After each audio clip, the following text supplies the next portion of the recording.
Macron, est-ce qu'après t'être fâché avec quasiment tous nos pays amis, est-ce que tu veux en plus te fâcher avec moi? J'attends toujours. Va falloir que tu te positionnes en faveur du Maroc pour cette histoire de Sahara. D'un. De deux, j'attends toujours l'ambassadeur du Maroc en France. Mohamed VI, mon frère, mon alliance, tu nous envoies un ambassadeur, s'il te plaît? Oui, mon Dieu, je suis toujours avec ça. Non, mais à force de rappeler, à force d'insister, ça va rentrer et ça va se passer.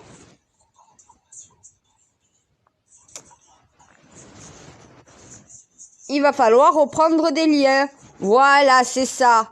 Donc, ça commence par faire des concessions. Donc, Macron va devoir apprendre à faire des concessions. En plus, le roi du Maroc s'engagerait à beaucoup plus de choses, puisqu'on serait alliés. Non, mais Macron ne sait pas la valeur du mot allié. Il devrait être en train de le comprendre justement avec Al-Qaïda.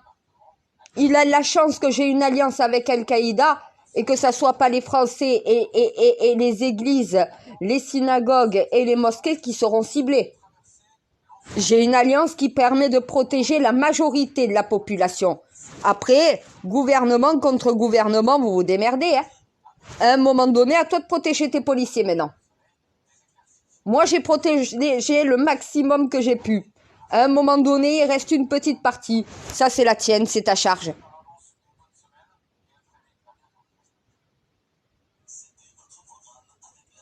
Non, mais les alliances sont importantes. Et d'un côté comme de l'autre, tu dois les respecter. Tu dois respecter le pacte que tu as conclu. C'est un engagement. Soit tu as une parole, soit tu l'as pas. Voilà, à un moment donné, eh ben dans ces cas-là, le gouvernement français a qu'à arrêter de parler pour rien dire. Tu peux pas te plaindre d'avoir des mauvais rapports avec le Maroc quand tu n'es pas capable de faire des concessions. On n'a toujours pas, à l'heure actuelle, ça fait 6 fois que je demande depuis le début de la semaine, à un moment donné, ça va peut-être entrer. On attend l'ambassadeur du Maroc à Paris. Pourquoi il n'y a toujours pas d'ambassadeur du Maroc à Paris? Depuis la catastrophe au Maroc, ça aurait déjà dû être fait. Ce n'est pas fait. Quel manque de respect de Macron pour tous les franco-marocains de France. Déjà.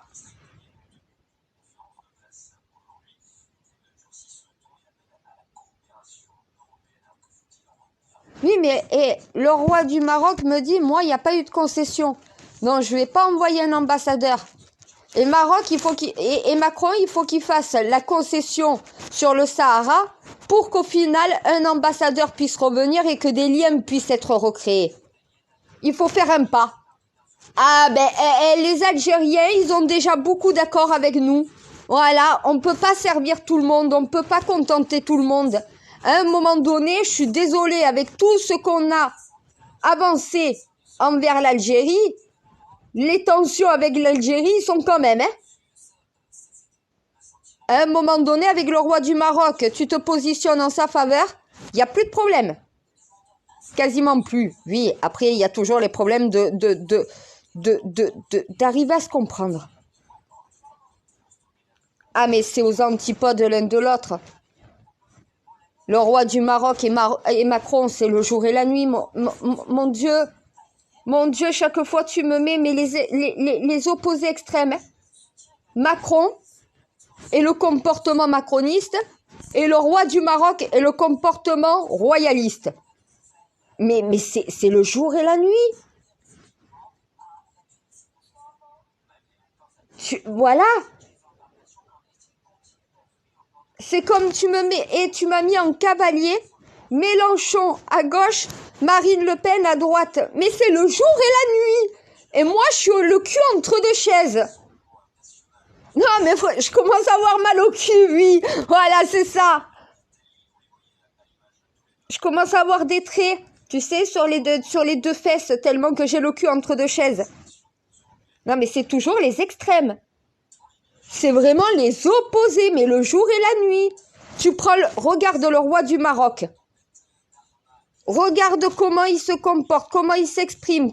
Regarde tout le protocole. Regarde Macron dans ses déplacements. C'est le jour et la nuit. D'un côté, c'est un roi. De l'autre côté, c'est un président. D'un côté, c'est une royauté. De l'autre côté, c'est une république. À un moment donné, et le roi du Maroc arrive à comprendre la république.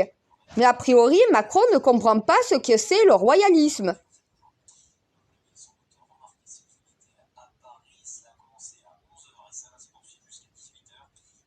Déjà, tu touches pas le roi. C'est comme tu touches pas la reine. La reine d'Angleterre, fallait pas la toucher. C'est elle qui décide si tu la touches ou pas. Pour un roi, c'est pareil. Quand tu vois Macron qui met la main sur l'épaule du roi, c'est mal vu. Ça, c'est quelque chose que tu ne fais pas. Comme toucher la reine, si tu en as pas la permission, tu n'as pas le droit. C'est les protocoles royaux. Ça, on ne l'a plus en République, nous. Mais il doit se soumettre à ce protocole, lui. Il n'est pas chez lui, voilà. Et quand tu reçois un roi ou une reine, tu dois appliquer un certain protocole, c'est obligatoire pour la diplomatie. Ah, mais il va falloir qu'ils comprennent un peu ce que royauté veut dire. Et encore, le Maroc, c'est une royauté très républicaine, je trouve. Hein. Ben, honnêtement, le roi du Maroc, à tous les ordres que tu lui as transmis, il a dit oui à tout, il a fait tout ce qu'il fallait. Macron, c'est pas le cas. Des fois, je me dis, si vraiment c'était toi qui punissais, que c'était une punition, une véritable punition, c'est pas le Maroc que t'aurais ciblé. T'aurais plutôt ciblé la France et Macron. Hein. Ah, si tu devais cibler en fonction des chefs d'État, mais on verrait Et je sais que ça marche pas comme ça. Et que là, tu essayes de nous avertir du danger avec ces failles. C'est bon, ça on l'a compris. Les 6... Et j'ai mis toute une équipe sur le projet. Et ça en est où? Eh ben, tu crois que le dispositif sur un sol... Ils prennent leur temps. Ils m'ont dit, on s'en occupe. Déjà, toute l'Afrique, même l'Égypte, tout est en contrôle sismique et volcanique. Toutes les alertes y sont dessus, de toute façon. Et dans la paille, eh ben, on va y aller progressivement. Quand tout le dispositif sera, je pourrai avoir tout. Tu leur demandes de faire quelque chose qu'ils n'ont jamais fait. Va falloir leur laisser quand même le temps de mettre tout en place. Et voilà, c'est ça, je vais te dire la même chose qu'avec la NASA. Est-ce que la NASA a fait péter cet astéroïde comme ça quand tu leur as dit?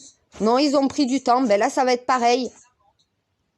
Je sais qu'on est en alerte, mais vite et bien avec eux, ça fait pas bon ménage. Mon Dieu, ils ne sont pas moi. Vite et bien, comme moi je fais avec toi, ça ne fonctionne pas avec eux. Mais déjà, il faut qu'ils arrivent à collaborer entre tous les professionnels. Donc, chacun va devoir avoir ses données, les étudier personnellement et étudier toutes les données ensemble. Je crois que c'est ce qui va prendre le plus de temps. C'est pas que le dispositif va être posé, c'est qu'ils ne savent pas comment le poser et qu'il faut qu'ils étudient cela. Je leur ai fait le plan que tu m'as donné, oui, mais après le plan, il faut le mettre sur le terrain.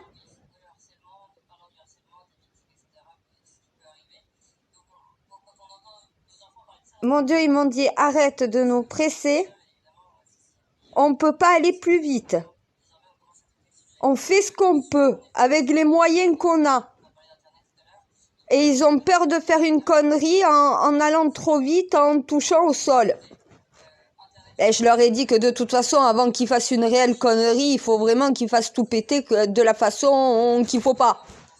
C'est pas en faisant quelques trous que forcément tu vas déclencher un séisme. Soyez prudents, faites attention à ce que vous faites quand vous mettez les détecteurs, c'est tout. Je leur ai fait les marques, je leur ai mis où se trouve le détecteur, où il faut le placer. Une fois qu'ils auront posé tous les détecteurs, là après ils sauront où poser les explosifs. Pour le moment, ils ne peuvent pas le savoir. Donc on ne peut pas les faire céder.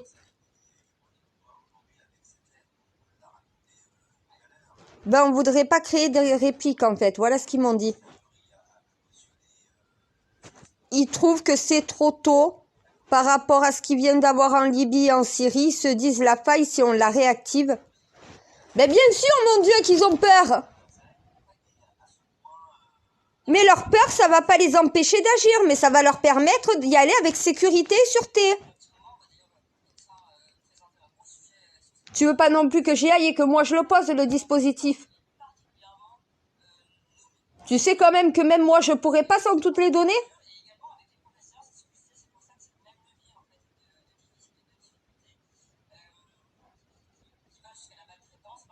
On sera dans les temps. On sera dans les temps. Ça, ils me l'ont assuré. Ils m'ont dit on sera dans les temps. En moins de 6 mois, tous les capteurs seront posés. On les pose quand il y a le moins de risques possible. Par rapport à l'activité sismique. Eh ben, si ça s'agite un peu trop, ben, ils évitent de placer quoi que ce soit. Et quand c'est le calme plat, ça veut dire qu'ils peuvent aller poser. Et vu qu'on est en plein dérèglement, c'est un peu compliqué. Voilà, c'est ça. Ils vivent un petit peu la même chose que moi, je vis avec la chimie. C'est ça.